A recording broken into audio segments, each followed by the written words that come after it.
Hey guys, this is Solution Podfics, and today we're going to be reading Spider-Man Reborn by Reborn.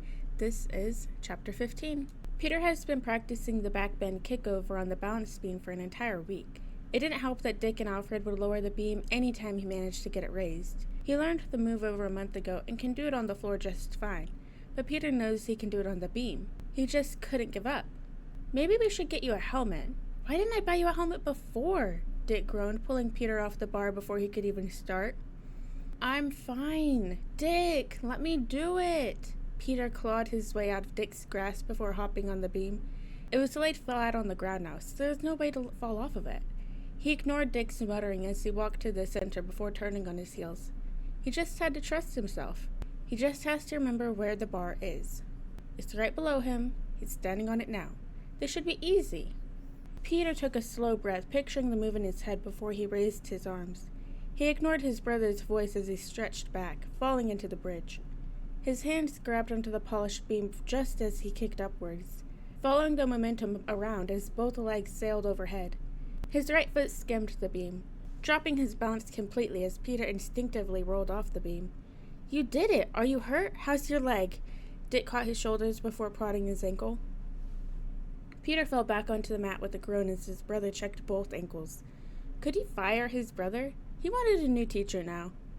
I'm going to try again. Peter pushed away from Dick before moving onto the beam again. He was so close this time. Back in the center of the bar, Peter turned and stretched. This time, he tried slowing the turn so he could feel for the bar before he fully landed. His arms strained to hold him as he towed the air before feeling the bar.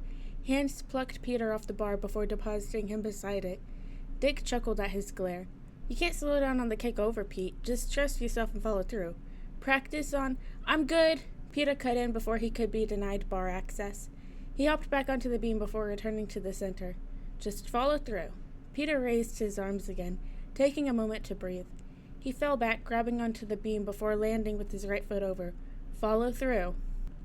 Peter's foot landed off the beam, but he continued with his left before straightening out. He bowed as Dick clapped and whistled beside him. Good job, Pete! He didn't end on the beam, but it was better. His foot landed next to it, so he just had to shift his foot to the right a little more. Peter ran back to the beam, ready to try again. There was a new kid at breakfast the next day, sitting in Tim's chair. Peter passed him to climb into his own seat across from Damien. He should have expected new siblings now that his dad was back. Who are you? I'm Duke. You're Peter, right? The new kid asked as he fiddled with his fork. Just don't die too, okay? Peter took a pancake from the stack that Alfred placed in the center as he hummed the AC/DC song Jason and Mr. Stark loved. He ignored Steph and Dick's quiet snickering. Pass the maple syrup, please. Right. Am I gonna die? The new kid asked him after handing over the little container, looking between all the gathered people. Probably. Everyone here does. Peter bit into his pancakes as his mom came to kiss his head before rushing out. Dick choked on his breakfast while his dad sighed from beside him. Don't worry, Duke. We watch out for each other, his dad offered, drinking his coffee behind his newspaper. Peter eyed the front page as it announced some copycat joker. His dad shook the paper before folding it so Peter couldn't read any more than that. Returning to his pancakes, he ignored Dick teasing Duke. Maybe he could have Damien train Duke, then Duke can train him. He seems easy enough to scare into giving lessons. Duke fully moved into the manor 3 weeks later. Peter was a little surprised he didn't come earlier, but something happened that left Duke without a place to stay. No one would tell him anything more than that. He hoped Duke wasn't an orphan. Damien joined him at the top of the stairs as they watched others move in boxes. He's nervous, Peter offered. Thomas is a coward, though. I believe he may be useful, Damien hummed before leaving for his room. Peter watched him go until he disappeared. Damien acknowledged him as usual. Peter considered his new brother again, as Duke carried another box into the foyer. Heya, Duke! Peter poked his head into Duke's new room, grinning when he startled the guy. His new brother was easy to scare, and Peter plans to use this for as long as possible. Hey! Do you want something? Duke moved a box into the desk by the window. Peter could see books and picture frames in the box closest to him. Nope. Entering his room, Peter climbed onto the already-made bed. Alfred must have remade it. The sheets were a soft yellow compared to the regular red they usually were. Duke eyed him before turning back to his box. Peter watched him unpack, placing books onto the shelves and clothes in the closet. He didn't have an actual order to put things away. Just whatever was in reach went first. Dick and his dad dropped in more boxes, neither making a comment on Peter's presence. He never really saw the others move in. Steph didn't even live here. She just never goes home. Cass didn't have anything, and Alfred refused to bring Peter along to shop for things since the incident before. Tim had things, but Peter didn't like him at the time, and Tim didn't let Peter near Damien when he first moved in. So he took advantage of this new opportunity. Peter found a book on riddles in one box. The pages were worn and written in. He couldn't read the shorthand writing, so Peter dropped it back in the box before fishing out more puzzle books. He had a lot of them, the others on investigation and crime. Peter, I need that box. Duke cleared his throat as Peter pulled away. Okay, sorry. Peter rushed out to leave him to finish up. He made his way towards Damien's room. It was close to their dad's and close to Peter's. He ducked after opening the door before a batarang flew overhead. Peter grinned, closing the door behind him as he ran for Damien's bed. That was not an invitation. Damien scowled, fingering another batarang. You missed. That wasn't a no. They both knew Damien would have hit Peter if he wanted to, and Damien hasn't been so violent for weeks now. At least, not with Peter. How long before Dad gives him the talk? He may have warned him already. I doubt Father is willing to wait until you are given another lesson to intervene. Damien dropped the batarang in favor of his pencil. Peter scooted closer, peering over his arms to see the drawing. Damien had sketched the garden with the decapitated elephant hedge. Wow! The details on the hedge made it look more like a picture, individual branches peeking out from the once clear slice. Leave, Kyle. Pooh. Fine. I'ma scare Duke again. Peter hopped off the bed before rushing out. He'll grab Cass first so they can scare him together. Duke is so terrified of disappointing Bruce that Peter hasn't been able to get any lessons from him. Peter tried for a week before giving up, though Duke still tries to avoid him. He learned from Dick that Duke is a meta with powers. Duke! Peter ran up the stairs as he yelled. Duke has powers and never mentioned it. Duke! Damien gave him a look before Peter raced past him towards the bedroom of his new target. The door was closed, but Peter threw it open. He was yelling loud enough he probably didn't have to knock anyway. Duke was sitting on his bed with textbooks and homework surrounding him.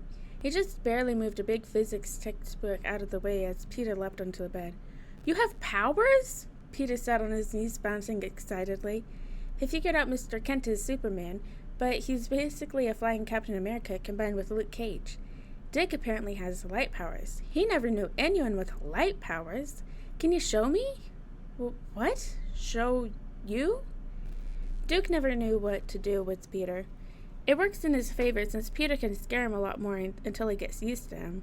Yeah, can I see? Peter grinned, hoping he'd show him. Dick can talk a lot, and Peter was gone at the first mention of meta. He hasn't seen any powers in action since before, and now he could see powers in use that aren't being used against him. Duke sighed, putting his homework aside before moving off the bed. A small, nervous smile made its way on his face. Peter watched him close the curtains after flickering the lights on. So the neighbors won't see, he explained. Peter considered telling him they didn't have neighbors. Tim's dad was alive, but he was placed in some care facility. He only saw Tim's dad once since the incident, but Peter remembered the vacant eyes. Since then, no one lived in Drake Manor, so no one could see Duke use his powers. Duke sat back on the bed before closing his eyes. Peter watched as the light moved around him, his smile growing. The light shifted, dancing with the shadows before shrinking. The room dimmed into pitch black as all the light was sucked out. Whoa, that's so cool! Peter patted Duke's arm so he could open his eyes. Little stars of light came to life on the ceiling, circles morphing into stars in a slow pattern that followed Duke's breathing. Peter gaped at the ceiling, watching as the twinkling lights as Duke followed his line of sight to the same stars. Peter, waited by Nate, sighed for their ride. Nate was a new friend that reminded Peter a little too much of Ned. The boy was just as nerdy and excited to talk about Star Wars and aliens with Peter. They spent most of their time in class discussing the movies they've seen. It was bittersweet to find someone that clicked almost as quickly as Ned and him have, and Peter hoped this friendship could last just as long. They met when their class was left in the library, and both boys found books on engineering. Nate confessed that he wanted to work at Wayne Enterprises with his dad someday, and Peter had immediately promised to help him get the job. He had a one-way ticket to his dad's company, after all. Since then, the two spent as much time as they could together in school. Peter hadn't told his dad about his new friend just yet. Damien already found out and tried to talk to him. It was only Peter's intervention that he saved Nate from an uncomfortable conversation with an ex-assassin. Not to mention, Tim had sent over an entire thesis on Nate and his family's life and history that Peter immediately trashed. Now they waited to go home. Nate waiting for his dad and Peter waiting for Alfred. Alfred always came to pick him up, and he was always early. Damien was usually picked up first before they came for him. It shouldn't take this long. By now, most kids were gone, and their teacher's aide was talking to some parents by the steps. Nate's dad usually picked him up late, so Peter never really talks to him this long. Peter! A man dressed up in a suit came through the gate with a woman behind him. Neither of them were his family or familiar to him. Who are you? Peter glanced at Nate, who ran off to his dad. He spotted their car by the pickup lane. He sighed when he was left alone with the stranger. Peter eyed the pair warily. He definitely didn't know them. I'm Patrick, and this is Sabrina. We work for your daddy. He crouched down to talk to Peter, smiling at him the entire time. Taking a step back, Peter eyed the woman with him. He could see the outline of a gun by her hip, and he bet the guy had one too.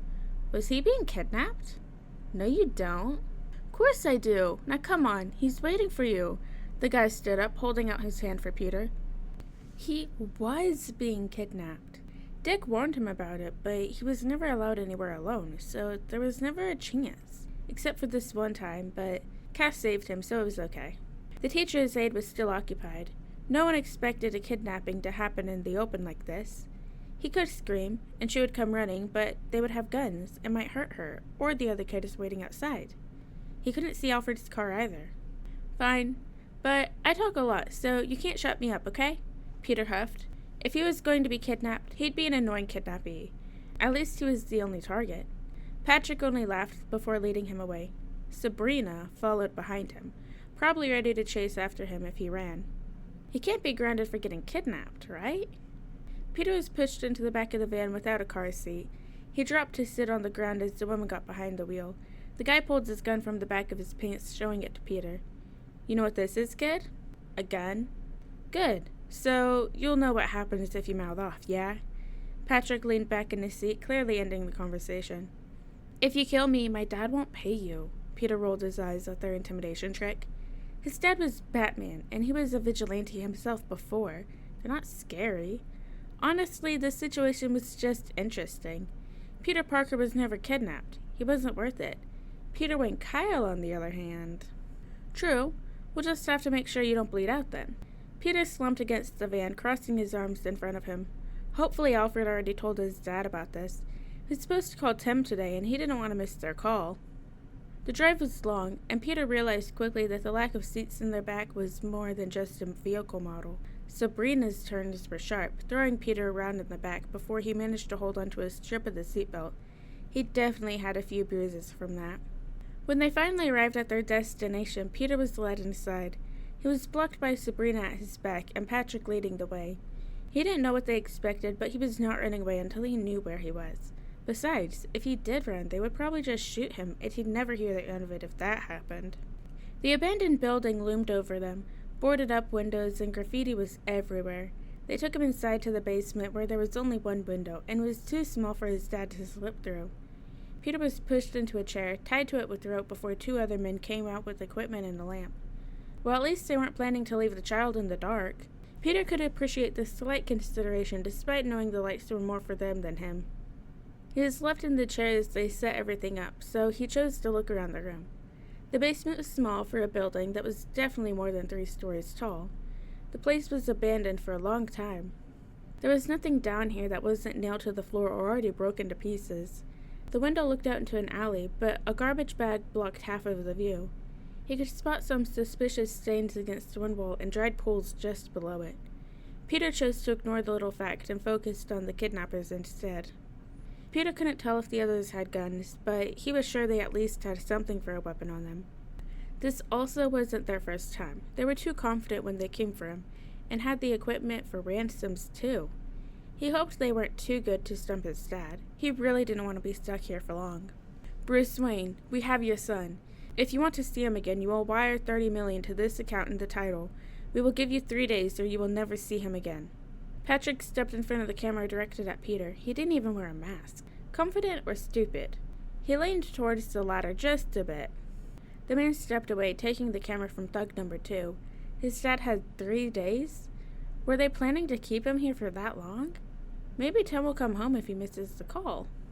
Send this to Fred. He'll edit it before it's sent. Patrick ordered the same thug before leaving the room. Sabrina leaned back on the wall just below the window, picking at her green nails. They match your eyes, Peter spoke before he could think on it. Sabrina looked up at that, scoffing. You're not winning any points, kid. This is just business. I know, but I can still be nice. My mom says it doesn't pay to be nice, but you don't need money to be happy. I added that part, though. Ironic, since his mom is also rich and steals from other rich people. You ever starved, kid? Didn't have any food and shit? Money is more important than that bull crap, Sabrina scoffed, turning her attention to her phone. He had, though. He starved before. He knew what it was like to live in a shoebox apartment and to count pennies. He just forgot. He forgot about the time before. It was so easy to forget because he is so far away from all that. He has both parents now, and they have money. He has siblings and a family larger than he ever expected to have. He can eat whenever he's hungry, and Alfred will make him anything he asks. He isn't alone anymore, and it's nice. Peter isn't alone. Peter isn't Atlas, carrying New York on his shoulders because he has a dad who does it. Batman guards Gotham, protecting the city and watching over Peter. Someday, Peter will join him and save the little guy while his family stops the rogues from doing worse things. Until then, he can't forget. He can't allow himself to forget the before because that's who he is. He might not be Peter Parker anymore, but Peter Wayne Kyle will be a hero too. He forgot about starving and being alone in a large city. He forgot about using couch money to buy a bag of chips as his enhanced metabolism called for more and more than Aunt May could bring in. He forgot what it was like to have so little money to live in a city as big as New York and Gotham. I'm sorry, Peter whispered, looking down at the ropes trapping him to his chair. He can't forget. These people just want money, even if their actions were wrong. Desperation breeds criminals.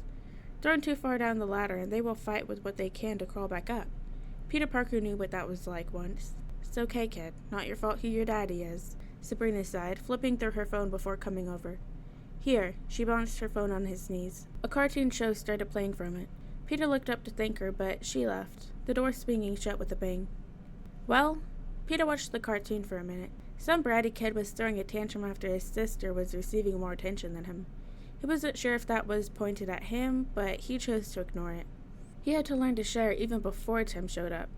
Now he doesn't even know what he owned between all their stuff. His clothes were probably the only thing he could definitely say were his. No one else could really steal his clothes as he was the youngest in the family.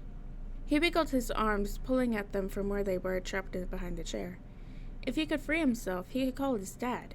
He just has to get out of this. Peter kept tugging against the rope, carefully raising his toes to keep the phone from falling off at his shuffling. He could feel the ropes loosen just enough. He couldn't get his arms out, but he pulled them around to rest awkwardly by his chest. After some more maneuvering, Peter managed to stick his hand out from the bottom of the rope. Bouncing his legs, he shook the phone closer to him so his fingers could snag onto it. Hopefully nobody would hear him. He managed to plug in his dad's phone number. He just barely managed to reach the speaker button as the call was picked up. "Who is this?" his dad growled. It wasn't his Batman voice, but just as threatening. Peter glanced at the door. No shadows moved from under it. "Dad?" Peter whispered. They might not be guarding the door closely, but he couldn't risk them overhearing him. "Peter, chum, are you okay? Are you hurt?" His voice softened considerably, concern and worry coding his words. "I'm okay. Sabrina gave me her phone, but I was only supposed to watch cartoons. Are you coming to get me?" "I'll be waiting for you, Peter. I can't get you just yet. I'm sure Signal is out looking already," his dad assured. He couldn't say anything else after Peter saw shadows move beneath the door. He hung up and deleted the evidence before going back to the cartoon, though not without changing the show. The kid was annoying, so he found another SpongeBob episode instead. Signal. So, Duke will come. Maybe he'll come to see his powers in action then. Peter hummed, focusing on the episode as someone came in. "You moved," Sabrina observed, snatching her phone back.